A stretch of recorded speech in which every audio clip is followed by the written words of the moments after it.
अस्सलाम वालेकुम नाजरीन। चैंपियन ट्रॉफी 2025 कराची के नेशनल स्टेडियम का नया डिजाइन सामने आ गया।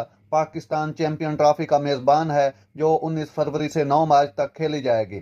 कराची के नेशनल स्टेडियम के एक नए सिरे से डिजाइन की नकाब कुशाई की गई। न्यूज के मुताबिक रिपोर्ट किया मंसूबे के मुताबिक 2025 की चैंपियन ट्रॉफी के लिए तामीर का पहला मरहला मुकम्मल किया जाएगा, जबकि दूसरा मरहला बाद में मुकम्मल किया जाएगा, जो हतमी होगा। स्टेडियम के नए मंजूर शुदा नक्शे से जाहिर होता है कि मरकजी ढांचे के सामने नई इमारत तामीर की जा रही है। इस नई इमारत में वीआईपी बॉक्सेस, एक गैलरी, मीडिया बॉक्सेस और खिलाड़ियों के अहल खाना के लिए बॉक्स रखे जाएंगे। ड्रेसिंग रूम्स को भी इस नई इमारत में मुंतकिल किया जा सकता है।